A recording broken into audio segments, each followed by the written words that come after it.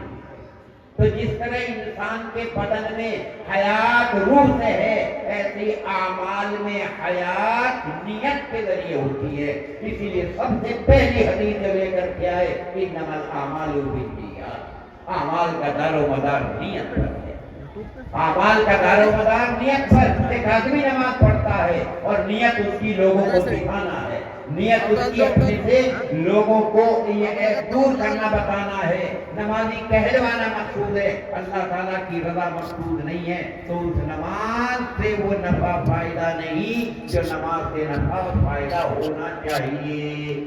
ایک آدمی قیامت کے دن بلایا جائے گا اور کہا جائے گا تم نے کیا کیا دنیا میں؟ کہا میں نے آپ کی ہر نعمت کی قدر کی، اور میں نے نماز پڑھی، اور میں نے قرآن پاک کو اچھی طرح تلاوت کیا۔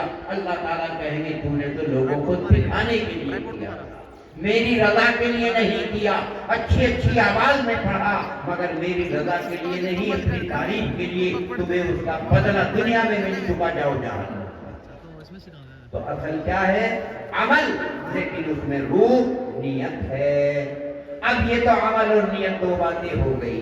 امام بخاری رحمت اللہ علیہ اب اس کے بعد میں زندگی کی ضرورت کی باتیں بیان کرتے کرتے نماز کا ذکر لائے، روزے کا لائے، زکوٰۃ کا لائے، حج کا لائے، نکاح کا لائے، طلاق کا لائے، معاملات کا لائے، معاشرات کی باتیں لائے، معاملات کی لائے، جھگڑے اور فساد کی باتیں بتائی، کھیتی کرنے تک کے طریقے بتائے، آخر بتاتے بتاتے اپنی اس کتاب کے آخر میں یہ آخری روایت ہے۔ کیوں؟ ہم نے جتنے زندگی میں کام کیے ان کام کی کوئی غرض تو ہوگی، ان کام کا کوئی ثمرہ نتیجہ پھل تو ہوگا۔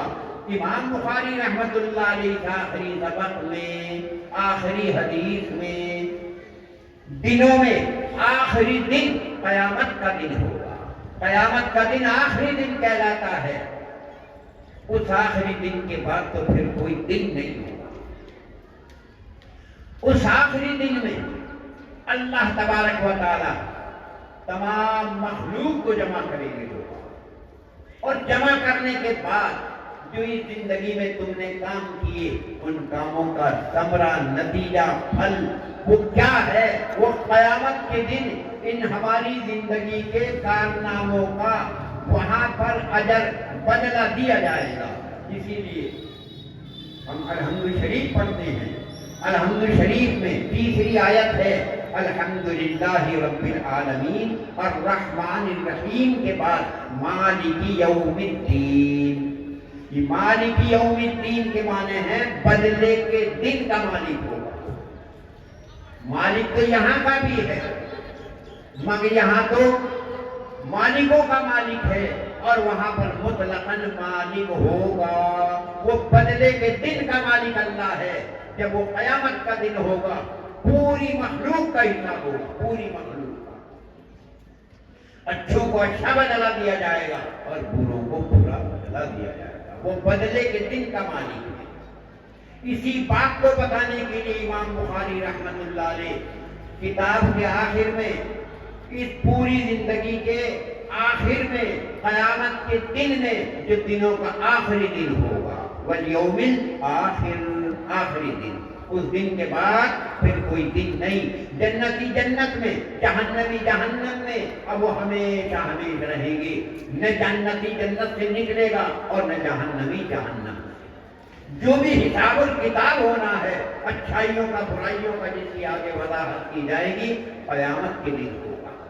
قیامت کا دن مقدارہ 50,000 سنہ، 50,000 سال کے برابر، دنیا کی 50,000 سال کے برابر وہ دن ہوگا۔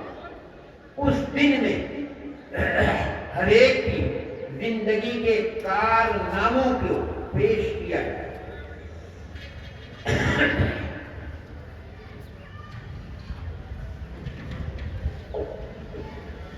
اور اسی آخری دن کے لیے امام بخاری رحمت اللہ علیہ نبی کی حدیثوں میں آخری دن کے حدیث کے بارے میں یہاں پر یہ آخری سبق لے کر کے آ رہے ہیں۔ اس میں اسی بات کو بتایا جا رہا ہے کہ تم نے اپنی زندگی میں کوئی بھی عمل کیا، ایک تو وہ عمل تمہارا بیکار نہیں چھوڑا جا رہا، اسے محفوظ کیا جا رہا، زندگی کی تمہاری ہر بات کو ریکارڈ کیا جا رہا ہے۔ کیسے ریکارڈ کیا جا رہا ہے؟ قیامت کا دن جب ہوگا انسانوں کے علاوہ اور جنات کے، ایک بکریوں کو بلایا جائے گا، بکریوں کو۔ اگر سینگ والی بکری نے بے سینگ والی کو ناحق سینگ مارا ہوگا دنیا میں، اس کا وہاں بدلہ دلوایا جائے گا، لیکن بدلے کے بعد انہیں تو وہیں کہہ دیا جائے گا مٹی ہو جائے، وہ ختم ہو جائے گی۔ چند چیزیں ہیں جو جنت میں جائیں گی، جیسے اصحاب کہف کا کتا، واقعات ہیں، تفصیل ہے کسی وجہ سے، تو بہرحال لیکن یہ جائیں گے انسانی صورت میں، بس یہ بھی ایک بات، اس کے لیے کوئی مشکل نہیں۔ تو قیامت کا دن جب ہوگا تو اس بات کو بتانے کے لیے امام بخاری رحمت اللہ علیہ کہ تم شروع سے پڑھتے عمل کرتے زندگی کے آخر میں آ گئے، اس پوری زندگی کی عبادات کا ثمرہ نتیجہ تمہیں قیامت کے دن تمہارے سامنے پیش کر دیا جائے گا۔ وہاں پر تمہاری زبان سے نکلی بات، تمہارے ہاتھوں سے کوئی عمل، پیروں سے کوئی بات، کچھ بھی ہوگی، وہ سب کی سب وہاں پر پیش کر دی جائے گی، اور پیش کرنے کے بعد میں اس کا حساب اور کتاب وزن کے ساتھ میں کیا جائے گا۔ امام بخاری رحمت اللہ علیہ یہاں یہ باب قائم فرما کر اسی کو کہہ رہے ہیں، قیامت کے دن ہم ایک انصاف والی ترازو، دنیا کی ترازوؤں میں تو جھول بھی ہو جاتا ہے، کمی بیشی بھی کر لیتے ہیں، یہ کانٹے وغیرہ پر جو تول ہوتی ہے ان میں کچھ آلات وغیرہ لگا دیتے، لگ جاتے ہیں، ان میں کمی بیشی ہوتی رہتی ہے، وزن میں کمی بیشی ہوتی رہتی ہے۔ اللہ تعالیٰ کہتے ہیں دنیا کی ترازو کی طرح نہیں، بلکہ وَنَضَعُ الْمَوَازِينَ الْقِسْطَ، ہم انصاف کی ترازو قیامت کے دن قائم کریں گے، انصاف والی۔ کیسی انصاف والی ہوگی اسے بھی بتایا۔ تمہاری زندگی کا کوئی بھی عمل، کوئی بھی بات ایک تو چھپائی نہیں جائے گی، ایک کسی پر کوئی ظلم نہیں کیا جائے گا، جس کا جتنا عمل اس کو ویسا ہی بدلہ دیا جائے گا۔ فرمایا ذات باری تعالیٰ ایک آدمی کو بلائیں گے اور کہیں گے میں نے تمہیں نعمتیں دی، تم نے میری نعمتوں کا کیا کیا؟ وہ جواب میں کہے گا، جبکہ وہ سب سے بڑا پکا مشرک کافر ہوگا، اللہ کا نافرمان ہوگا، کیا کہے گا؟ واللہ ربنا ما کنا مشرکین، قسم ہے تیری میں نے تو دنیا میں آپ کی وحدانیت کو اختیار کیا، ذرہ برابر شرک کفر گناہ کچھ نہیں کیا۔ اللہ تعالیٰ کہیں گے تم جھوٹ بول رہے ہو۔ آپ کے جھوٹ پر میں دو دلیلیں پیش کرتا ہوں۔ سب سے پہلے ذات باری تعالیٰ کہیں گے جو اس آدمی کا نامہ اعمال ہوگا جب بچہ بالی ہو جاتا مر گیا ہوگا، دو فرشتے اس پر مسلط کر دیے جاتے ہیں، ایک اچھائیوں کو محفوظ کرنے والا اور ایک گناہوں کو محفوظ کرنے والا، جن کا نام بھی بتا دیا کرامن کاتبین، ان علیکم لحافظین کرامن کاتبین یعلمون ما تفعلون، وہ جانتے ہیں جو تم کرتے ہو۔ کتنا جانتے ہیں؟ اگر فرشتہ بدبو کی جگہ نہیں جاتا، بیت الخلا میں تم چلے گئے، وہیں جا کر تم نے کوئی گناہ کیا کہ فرشتہ تو یہاں آئے گا نہیں، لیکن اللہ نے اسے اتنی معرفت، اتنی سمجھ، اتنا شعور دیا، جب باہر آئے گا گناہوں کی بو سے محسوس ہو جائے گی، اس نے اندر جا کر بھلا گناہ کیا۔ جیسے امرود ہے، سیب ہے، یہ چیزیں پھل ہیں، ان کی خوشبوئیں الگ الگ ہوتی ہیں، اسی طرح گناہوں کی بدبو بھی الگ الگ ہوتی ہے اور فرشتوں کو وہ محسوس ہوتی ہے۔ اس لیے دو فرشتے کرامن کاتبین مسلط کر دیے ہر آدمی کے اوپر ہے، لاتعداد فرشتے اللہ نے پیدا کیے، یہ مخلوق اللہ کی بات مانتی ہے، اللہ کی نافرمانی نہیں کرتی۔ لا یعصون اللہ ما امرہم ویفعلون ما یؤمرون، نافرمانی نہیں کرتے، جو اللہ نے کہہ دیا وہ کرتے رہتے ہیں۔ تو ہر آدمی کی اچھی بری نامہ اعمال نے زندگی کا ریکارڈ کرتے رہتے ہیں۔ جب قیامت کا دن ہوگا تو اسی کو نامہ اعمال کہتے ہیں، اللہ تعالیٰ نامہ اعمال موجود ہوگا اور اسے کہیں گے بتاؤ اس کی زندگی کے کارنامے کیا ہیں، تو وہ نامہ اعمال خود بولے گا، اس نے فلاں وقت فلاں نیک عمل کیا، اس نے فلاں وقت فلاں گناہ کا کام کیا، ہر اچھے بری باتوں کو وہ نامہ اعمال خود بتانا شروع کرے گا، بولنا شروع کرے گا، اسے اللہ قوت گویائی دے دیں گے۔ تو آدمی اپنی زندگی کا پورا ریکارڈ سن کر کہے گا مالی حاضر کتاب، کیا عجیب کتاب ہے، لا یغادر صغیرۃ ولا کبیرۃ الا احصاها، اس نے تو نہ کوئی چھوٹی نہ بڑی کوئی بھی بات نہیں چھوڑی، سب اپنے اندر ہی محفوظ کر دی۔ تو وہ نامہ اعمال ہماری ہر بات بتا دے۔ اب اللہ تعالیٰ کہیں گے خیر ابھی تو نے مان لیا، ابھی تو ایک گواہ ہوا، دنیا میں بھی ہر مقدمے میں دو گواہوں کی ضرورت کو مانا جاتا ہے، دوسری گواہی بھی ہم آپ کے ان ہاتھوں سے، ان پیروں سے، ان ناک آنکھ کان سے دلوا رہے ہیں۔ دنیا میں تو تمہاری زبان بولتی تھی اور آج یہاں پر تمہاری زبان کو تو ہم بند کرتے ہیں، ان تمہارے ہاتھوں کو ہم بولنے کی قوت، پیروں کو بولنے کی قوت یہ ہم تمہیں دے رہے ہیں، لہذا کہا جائے گا بتاؤ ہاتھوں تمہارے اس نے کیا کیا تھا، یہ ہاتھ وہاں بولنا شروع کریں گے۔ یہ تو ہم سے نہ سوتے میں نہ جاگتے میں کبھی بھی الگ نہیں ہوتے، نہ اندھیرے میں نہ روشنی میں، بلکہ ہر چیز یہ ریکارڈ کر رہے ہیں۔ اللہ نے انہیں حکم کر دیا ہاتھوں پیروں کو جو بھی یہ کام کرے غلط جگہ جائے تو تم اپنے اندر محفوظ کرو، اور قیامت کے دن جب ہم کہیں گے تو بتانا شروع کرنا، یہ خود ہمارے اعضاء، ہمارے ہاتھ پیر ہمارے خلاف قیامت کے دن اللہ کی عدالت میں یہ شہادت دیں گے۔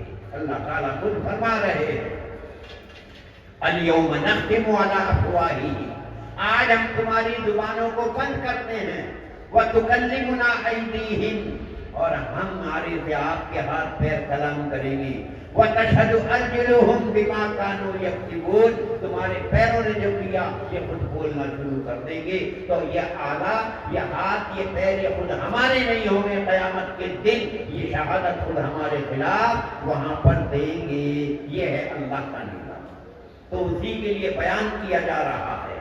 آدمی کے جیسے اعمال ہوں گے ویسا اسے بدل دیا جائے گا۔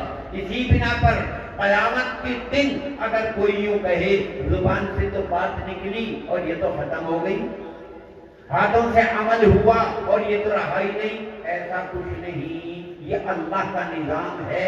اللہ تبارک و تعالی جب چاہیں، جو چاہیں، جیسا چاہیں، جتنا چاہیں، اللہ تعالیٰ کے حکم کی اطاعت ہر چیز کرتی ہے۔ لہذا ہماری ان باتوں کو، اعمال کو، ہماری عبادات کو سب کا وزن کیا جائے گا۔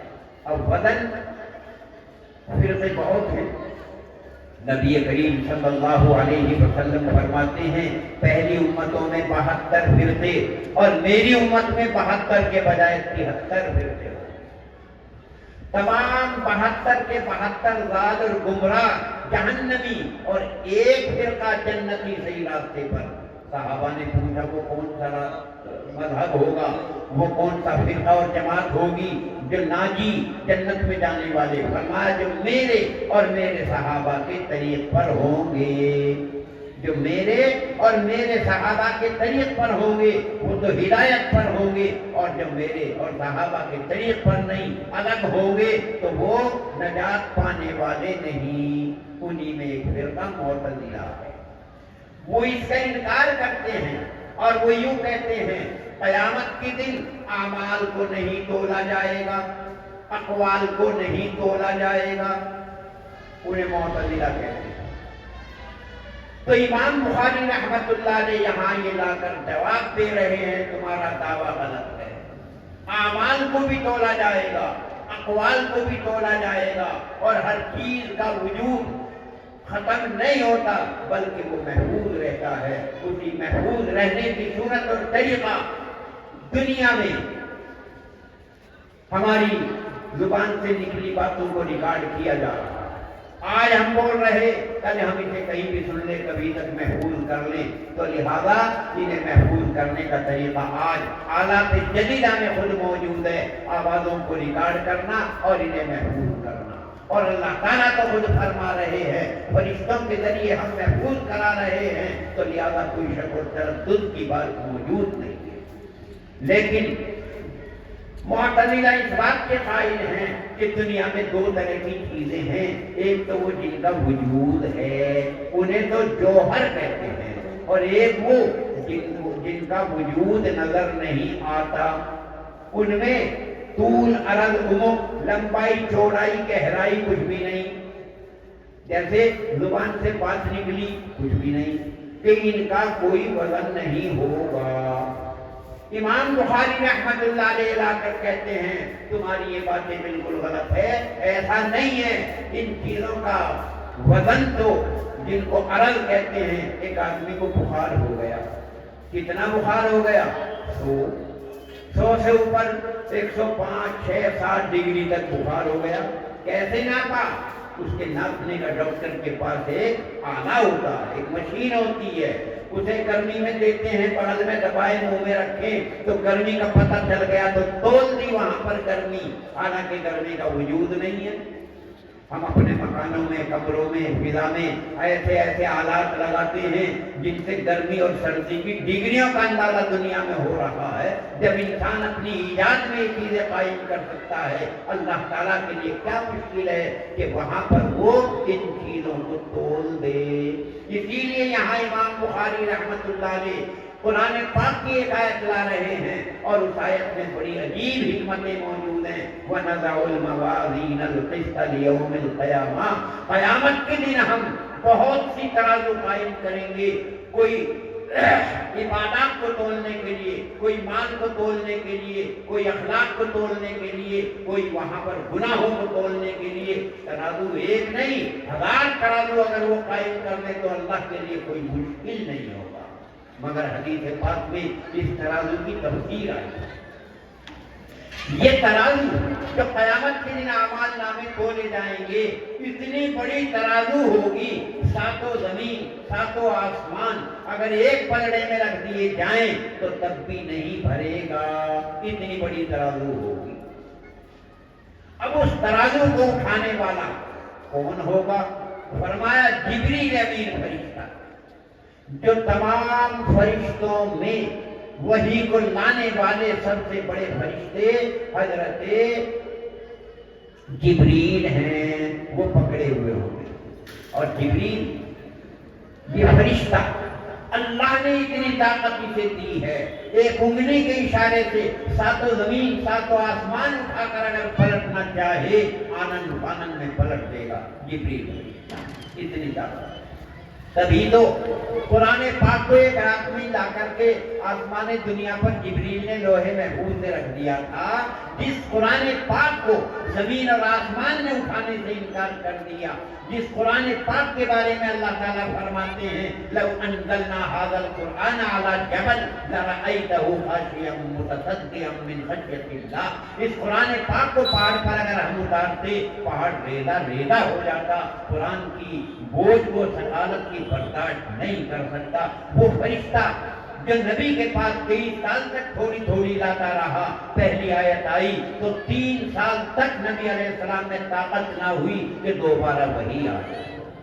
5 آیتیں آ گئی، 3 سال تک اللہ نے آرام دیا اور 3 سال کے بعد میں پھر دوبارہ وحی شروع کی، یا ایھا المدثر قم فانذر وربک فکبر۔ تو اللہ تبارک و تعالیٰ نے اپنے کلام کی عظمت کو اس طرح واضح فرمایا ہے کہ قیامت کے دن ہم ترازو قائم کریں گے، ایک ترازو، مگر کتنی بڑی ترازو ہوگی، اسی میں تمام اعمال کو اگر رکھ دیا جائے گا، ہر ایک کے عمل کی شمار بتا دے گا، اس کے اچھے عمل اتنے، اس کے برے عمل اتنے، وہ پہلے ہی دن وہاں پر بتا دے گا۔ تو یہ اللہ تبارک و تعالیٰ کا کلام ہے جو بڑا بے مثال اور بے مثال یہ کلام ہے۔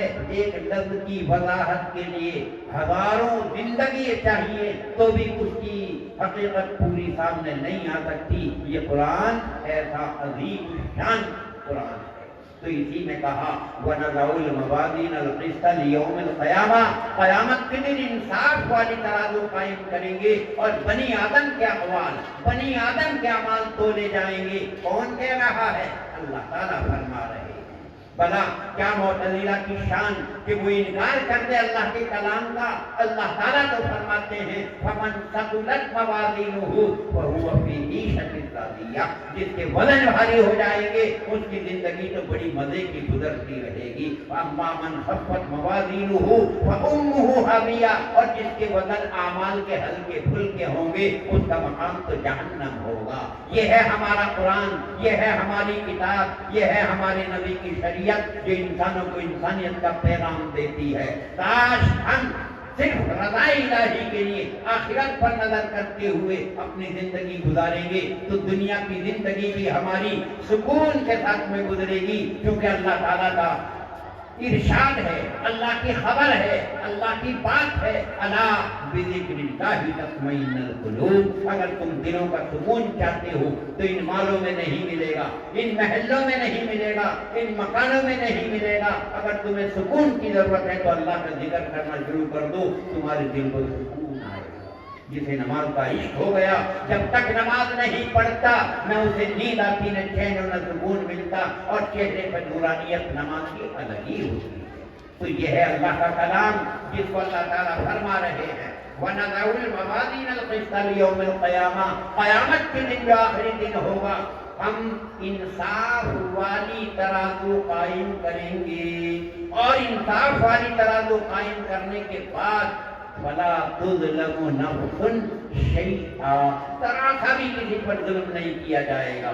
یہاں تک کہ فرما دیا ذرا سے کی اشارہ کرتے ہوئے فَمَن يَعْمَلْ مِثْقَالَ ذَرَّةٍ خَيْرًا يَرَهُ، اگر ذرہ برابر خیر کی ہوگی قیامت کے دن تمہارے سامنے کر دیا جائے گا، اور وَمَن يَعْمَلْ مِثْقَالَ ذَرَّةٍ شَرًّا يَرَهُ، اگر ذرا سی گناہ کی ہوگی وہ بھی قیامت کے دن تمہارے سامنے قائم کر دیا جائے گا۔ اس بات کو بتانے کے لیے یہ آخری سبق، آخری دن کے لیے انسان کو اپنے آخر کو یاد کرنے کے لیے، اپنی موت کو یاد کرنے کے لیے، آخرت میں بدلہ دینے کے لیے، اس آخر میں اس حدیث کو امام بخاری رحمت اللہ علیہ لائے کہ پڑھتے پڑھتے پڑھنے والے کا اب یہ مولوی بن گیا، آخر ہو گیا، اب تمہیں اپنی آخرت کے لیے بھی نظر رکھنی ہے، اور تمہاری زبان سے کوئی بات بغیر سوچے نہ نکلے، تمہارے اعضاء سے کوئی عمل بغیر نیت صحیح کے نہ نکلے، تو لہذا وہی تمہیں مفید اور کارآمد ہوگا۔ تو یہ بات اللہ تعالیٰ کا ارشاد قائم کریں گے ہم بہت سی ترازوئے انصاف کی قیامت کے دن، وَأَنَّ أَعْمَالَ بَنِي آدَمَ وَقَوْلَهُ يُوزَنُ، اور بنی آدم کے اعمال اور بنی آدم کے اقوال ان سب کا وزن کیا جائے گا، لیکن سب کا عمل وزن کیا جائے گا، سب کی باتیں وزن کی جائے گی، ایسا نہیں۔ یہ تو ایک بات مطلقاً بیان فرما دی کہ انسان 4 طرح ہے۔ اولاً مومن کافر۔ مومن 2 طرح کے ہیں، کافر بھی 2 طرح کے۔ مومن نیک اور اچھے عمل کرنے والا، مومن نیک اور اچھے عمل اور گناہ بھی کرنے والا۔ تو ایک مومن جو بے گناہ ہوگا، نیک ہی نیک اعمال ہوں گے، جیسے خود نبی، اللہ تعالیٰ خود نبیوں کی شہادت دے رہے ہیں، انبیاء معصوم ہوتے ہیں، وہ کوئی گناہ نہیں کرتے، اگر ارادہ بھی کرتے ہیں، ارادے پر کوئی بات نہیں ہے، اللہ تعالیٰ ان کے ارادے کو پورا نہیں ہونے دیتے۔ حضرت یوسف علیہ السلام اور زلیخا کا قصہ تو بڑا معروف اور مشہور ہے، موجود ہے۔ جب زلیخا نے بڑا بہترین محل تیار کرا لیا، تصویریں اپنی اور حضرت یوسف کی دیواروں پر قائم کرا لی اور لباس بھی اپنا اتار دیا، اور 7 مکانوں میں آخری مکان میں لے کر کے چلے گئے۔ حضرت یوسف جب وہاں پر گئے، کہا کہ یہ کپڑا کیسا ہے؟ زلیخا کہنے لگی یہ میرا خدا ہے، میں پرستش کرتی ہوں، لیکن میں نے اس پر کپڑا ڈال دیا تاکہ وہ ہماری حرکتوں کو نہ دیکھے۔ حضرت یوسف علیہ السلام کہنے لگے تیرا خدا تو کپڑے سے چھپ گیا، میرا خدا تو وہ ہے کہ میں بھی اگر چھپوں تم بھی چھپو، وہ ہمیں وہاں بھی دیکھتا ہے، وہ تو 7 زمین 7 آسمان کے اندر دیکھتا ہے۔ یہ کہنا تھا اور بھاگنا شروع کر دیا، یہ کہنا تھا بھاگنا شروع کر دیا، تمام دروازے آٹومیٹک کھلنا شروع ہو گئے۔ باہر نکلے تو بادشاہ وقت سے ملاقات ہوگی، جو بیوی تھی حضرت زلیخا جن کی۔ حضرت یوسف سے پہلی بولنا شروع کر دیا، اس کی سزا کیا ہوگی جو آپ کی بیوی کے ساتھ میں غلط ارادہ کرتا ہو؟ ما جزاء من اراد باہلک سوءا الا ان یسجن او عذاب الیم۔ خیال ہوا زلیخا کا کہ اگر یہی بات چھوڑ دیا قتل کر دے گا، میرا محبوب ختم ہو جائے گا۔ سزا بھی خود بتا رہی ہے، اسے کچھ تکلیف دے کر چھوڑ دو یا قید خانے میں ڈال دو، سزا بھی زلیخا کو۔ لیکن حضرت یوسف علیہ السلام جب وہاں تھے، ایک آدمی رمضان میں ہو، روزہ ہو، ٹھنڈا پانی نظر آئے، گرمی ہو، دھوپ نکلی ہوئی ہو، تو بتاؤ کون سا انسان ایسا ہے جسے پانی کی طرف طلب اور خواہش نہ ہوگی؟ بالکل ہوگی، لیکن اس پر عمل نہ کرنا وہ اللہ کے حکم کے مطابق ہوگا، اور اپنی نفسانیت طبیعت پر عمل کر کے پانی پینا وہ گناہ ہوگا۔ ارادہ کرنا، ذہن میں آنا برا نہیں۔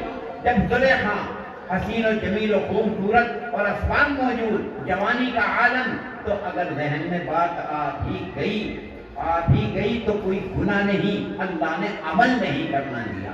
قرآن پاک میں موجود ہے وَلَقَدْ هَمَّتْ بِهِ وَهَمَّ بِهَا، ارادہ کیا زلیخا نے اور ادھر سے بھی ارادہ کر لیا یوسف، لیکن آگے کا جواب اللہ تعالیٰ خود فرما رہے ہیں لَوْلَا أَن رَأَىٰ بُرْهَانَ رَبِّهِ، اگر اپنے رب کی برہان نہ دیکھتے تو ملوث ہو جاتے، لیکن فوراً اللہ تعالیٰ نے حضرت ابراہیم کی تصویر دیوار پر بھیجی اور اپنی انگلی منہ میں دیے ہوئے تھے۔ حضرت یوسف نے جہاں اپنے دادا ابراہیم علیہ السلام کو دیکھا، نفس کے اندر جو ارادہ غلط ہوا فوراً ختم ہو گیا اور نکلنا باہر شروع کر دیا۔ تو وَلَقَدْ هَمَّتْ بِهِ وَهَمَّ بِهَا لَوْلَا أَن رَأَىٰ بُرْهَانَ رَبِّهِ لَوَقَعَتْ بِهَا، اگر اللہ کی برہان نہ دیکھتے، لیکن نبی کو اللہ تعالیٰ محفوظ رکھتا ہے، نبی کو گناہ کا ارادہ ہو، ارادے پر عمل نہیں ہونے دیتے۔ نبی کریم صلی اللہ علیہ وسلم کے پاس مکے کے امیر لوگ آئے اور آ کر کہنے لگے اے محمد ہم آپ کے پاس بیٹھ سکتے ہیں مگر ہماری ذرا سی شرط ہے، کیا ہے؟ یہ غریب غربا فقراء جو آپ کے پاس بیٹھے رہتے ہیں، جب ہم آیا کریں تو انہیں اٹھا دیا۔ نبی نے ارادہ کر لیا اس بنا پر کہ یہ ایمان لے آئیں گے تو قوم کی قوم ایمان لے آئیں گے، لیکن اللہ کو تو نبی سے کوئی خطا، کوئی غلطی منظوری نہیں ہے۔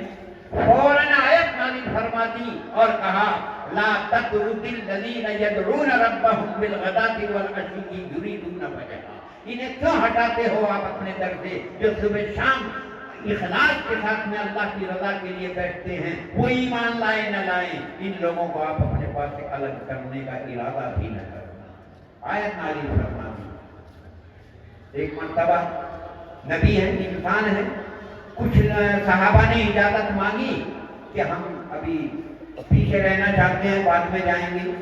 نبی نے اجازت دے دی۔ اللہ نے فوراً فرمایا، مگر پہلے کیا کہا؟ آپ کی غلطی معاف کر دی، آپ نے اجازت کیوں دے دی تھی؟ پہلے معافی کا اعلان، عفا اللہ عنک لما اذنت لہ، اللہ نے درگزر کر دیا، آپ نے اجازت کیوں دے دی تھی؟ اسی لیے پھر اللہ تعالیٰ نے کہہ دیا غفر اللہ لک ما تقدم من ذنبک وما تأخر، آپ کی جو اگلی پچھلی سب ہم نے معاف کر دی۔ تو نبی کیا ہوتا ہے؟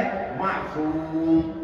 بتانا یہ تھا انسان چار طرح کا، ایک مومن نیک عمل کرنے والا، عبادات صالحہ اور حسنات، اچھے کام، اچھی بات، سیدھا جنت میں جائے گا، اس کا نامہ اعمال دائیں ہاتھ میں دے دیا جائے گا، اسے وزن کرنے کی ضرورت نہیں ہوگی قیامت کے۔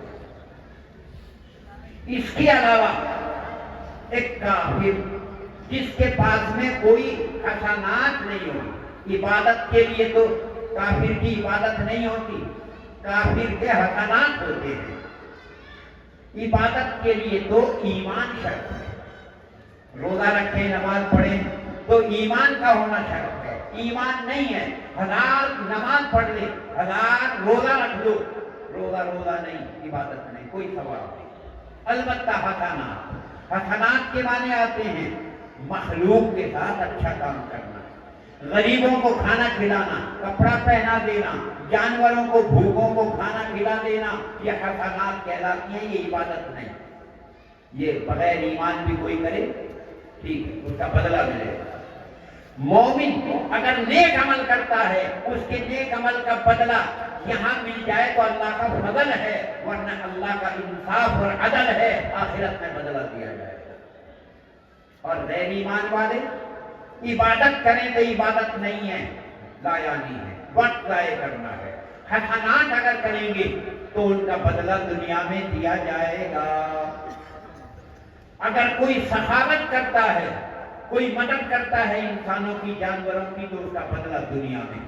اسی بنا پر حضرت علی رضی اللہ تعالیٰ عنہ فرماتے ہیں رضینا قسمت الجبار فینا لنا علم وللجہال معلوم، ہم اللہ کی تقسیم پر راضی ہیں، ہمیں قرآن و حدیث کے علم کی توفیق، عمل کی توفیق دے دی، اور جو ان پر ایمان نہیں رکھتے ان کو اللہ نے مال و دولت دے دیا، حسن و جمال و کمال دے دیا، تو لہذا وہ صرف دنیا میں ہے، آخرت میں لا خلاق لہم فی الآخرہ، آخرت میں ان کے لیے کوئی حصہ نہیں ہوگا، لا خلاق لہم فی الآخرہ۔ تو ایک تو ہوئے مومن کامل، جنت میں جائیں گے، اعمال کے تولنے کی ضرورت نہیں ہے۔ ایک ہو گئے کھلے کافر، کوئی نیکی نہیں ہے، حسنات نہیں ہے، تو ان کے بھی اعمال تولنے کی بات نہیں، سیدھے جہنم رسی۔ اب رہ گئے دو طرح کے انسان، ایک مومن گنہگار، ایک کافر حسنات اچھائیوں کو اختیار کرنے والا۔ ان کے اعمال کو تولا جائے گا، اور جس کی حسنات ہوگی انہیں وہاں ہلکا عذاب دیا جائے گا، جہنم سے تو نہیں نکلیں گے، ایمان نہیں ہے، ایمان کا ہونا جہنم سے نکلنے کے لیے شرط ہے، ایمان نہیں ہے تو رہیں گے تو جہنم میں، مگر عذاب میں ہلکا پن آ جائے گا۔ خود فرماتے ہیں، مثال بھی دی جیسے ابو طالب، انہوں نے ابو لہب، انہوں نے نبی سے اعانت کا معاملہ کیا، تعاون کا معاملہ کیا تو ان کو عذاب تو دیا جائے گا، مگر حسنات ہیں بہت ہلکا عذاب دیا جائے گا، آگ کی جوتی پہنائی جائے گی اور جس سے دماغ کھولتا ہوا ہوگا۔ ابو لہب کو ایک دن پانی ٹھنڈا پلایا جائے گا، پانی ٹھنڈا پلایا جائے گا کہ نبی کی پیدائش کا انہوں نے خوشی کا اظہار کیا تھا، خبر دینے والی اپنی باندی کو آزاد کر دیا تھا، تو اس میں ایک دن ٹھنڈا پانی ان کو پلایا جائے گا، لیکن رہیں گے جہنم میں۔ اب رہ گئے مومن گنہگار۔ مومن گنہگار ایمان بھی ہے، اعمال صالحہ بھی ہے، مگر گناہ بھی ہے۔ اب جس کے جیسے عمل، جیسے گناہ، جیسے اعمال صالحہ ہوں گی ان کا وزن کیا جائے گا، اور ذرہ برابر کسی پر کوئی ناحق ظلم نہیں کیا جائے گا، ان کو اسی نوعیت سے جنت کے اندر داخلے دیے جائیں گے، مقامات و درجات دیے جائیں گے، جیسے حافظ قرآن کو کہہ دیا جائے گا قرآن پاک پڑھتا جا، منازل طے کرتا جا، جہاں تیری آخری پڑھنا وہاں تیری آخری منزل ہوگی، تو اس طرح اعمال جیسے ویسے جنت میں درجات دیے جائیں گے۔ تو اسی کو بیان فرمایا امام بخاری رحمۃ اللہ علیہ نے کہ بنی آدم کے اعمال اور ان کے اقوال کا وزن کیا جائے گا۔ وقال مجاہد یہ قرآن پاک کے بڑے مفسر ہیں، وہ یوں کہہ رہے ہیں یہاں ونضع الموازین القسط میں لفظ قسطاس یہ عدل کے معنی میں آتا ہے، روم کی زبان میں۔ زبانیں تو بہت ہیں، لیکن جتنی بھی زبانیں ہیں، حضرت یوسف علیہ السلام 72 زبانوں سے واقف، حضرت یوسف، اور 73ویں زبان اپنے باپ ابراہیم کی عربی زبان تھی، تو لہٰذا اس سے بھی واقف۔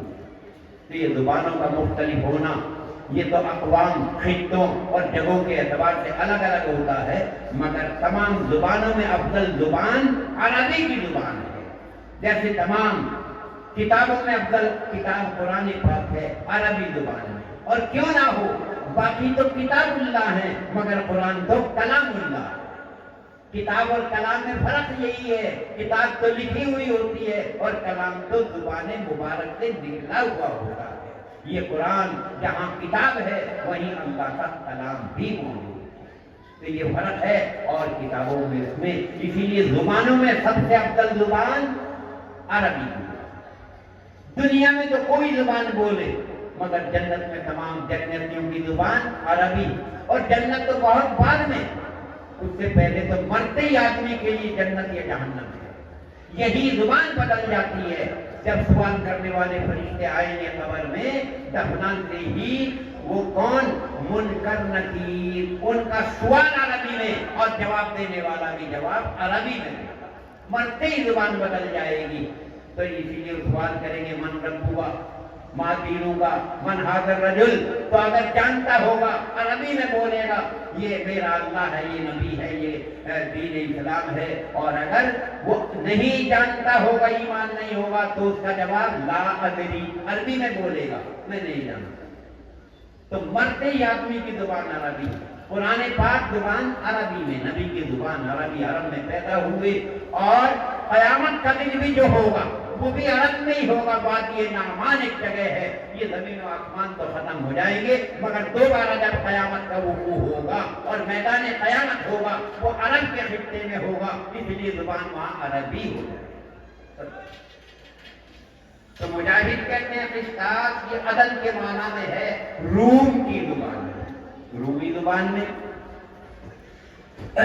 اب روم کی زبان میں یہ عدل کے معنی میں وہ تائید کرنا چاہتے ہیں کہ نزل موازین القسط میں انصاف کی ترازو ہے، عربی میں بھی اس کے معنی انصاف کے، اور روم کی زبان میں بھی اس کے معنی انصاف کے آتے ہیں۔ وَيُقَالُ، لیکن ابھی کا اعتراض کا جواب ہے۔ اعتراض یہ ہوتا ہے یہ لفظ روم کی زبان کا لفظ قرآن میں کیوں لے کر کے آئے؟